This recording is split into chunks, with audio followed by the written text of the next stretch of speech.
Let's take a look at how to use the built-in windows on your unit.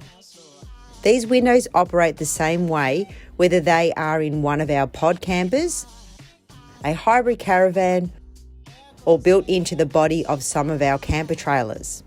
For this tutorial, we are using the Sorrento Pod Camper. To open the window, there are 3 handles inside. Push the button on the handle and rotate. Then you simply push the window open. As you can see here, they can open up pretty far. The windows have small gas struts on them so they can hold themselves open. To close the window, pull it back in and twist the handle. You can hear a click sound when the handle locks into place. Let's see how it works from the inside now. Here you can see the handles and the red locking buttons. For demonstration purposes, we only have one handle locked here. So to open the window, we push the button in and rotate the handle. Then push the window out as far as you require. To close it, pull the window back and rotate the handle.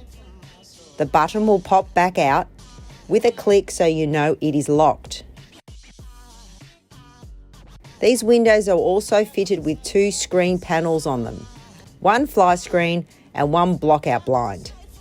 If you pull the top screen down, you will have the fly screen panel.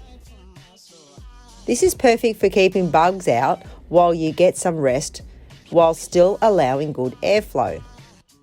Next, if we lift the lower panel, we have a block-out screen. When you need to block out the sun or lights outside, this is the answer. When the upper and lower screens meet, they lock into place. So to undo this, just push down the tab on the grey screen lock. Then you can operate the panels again. While you are travelling, it is very important to keep these screen panels separate. If you leave them locked together, the road vibrations can cause it to get damaged. After prolonged use, you may find the window cannot hold themselves open as well as they could before. But this is easy to adjust. Use the dials on the small gas strut to tighten them slightly to help give them more strength again.